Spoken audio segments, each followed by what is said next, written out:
us who do bill insurance already, they think it's investigational and not medically necessary. Therefore, they don't cover it.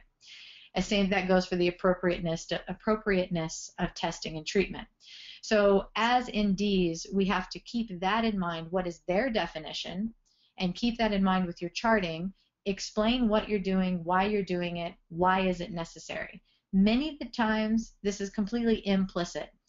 Patient is fatigued. It makes sense. It's implicit in your ordering a CBC and ferritin and thyroid.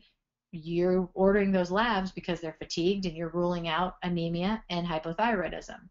If it's less obvious, then consider putting in just a single statement saying, you know, due to patient's ongoing gas, bloating, and heartburn, I feel ruling out small intestine bacterial overgrowth is vital for this patient's wellness, and that would be a single line explicitly stating why you're ordering the SIBO test. Don't leave it up to them to decide, because they may not understand what SIBO is, even though the rest of us in our world do. Remember, if someone is looking at your chart notes, they're probably not a naturopathic doctor. We're going to have to translate for the medical doctor or the nurse who's looking at our chart notes. We have to translate our naturopathic theories and philosophies and principles and thought processes into language they're going to understand. As far as charting basics, this is what chart notes are supposed to include, especially if you bill insurance companies or are contracted with them. If you ever go and look at your contracts with insurance companies, it will actually go over all of this stuff, and a lot of them will say in every chart there should be a cover sheet and a medication list, and I think many of us are skipping those little details. It'll probably never come back to haunt any of us, but it may, so you should know that they are usually requirements in our contracts.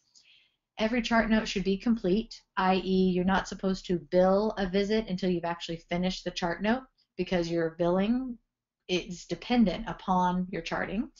So that means dates and signatures, they have to be legible. If you're doing paper charts still, you got to be able to read them. If people can't read it, then it's as if you didn't do anything. Documentation for every visit needs to include a chief complaint.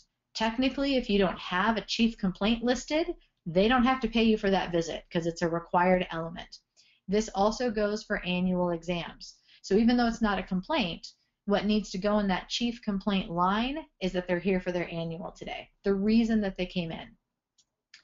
The other piece is the relevant history, physical exam, and prior test results. I italicized relevant because we are very good, and when I look at our colleagues' chart notes in our naturopathic world, we are very good at getting a lot of history and diet history and all sorts of great information, which may be very, very relevant to what we are doing if we're doing a homeopathic intake or anything like that. But I italicized it because I think sometimes we take too much history. We ask questions that are not actually necessary for arriving at the diagnosis we need to, or they're overkill. We don't need that information to get to the treatment plan.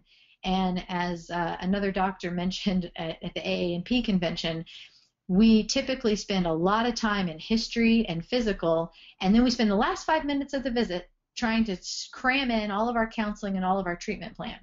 If we get really good at paring down our history to what's really relevant, what do I need to know to get to the diagnosis, and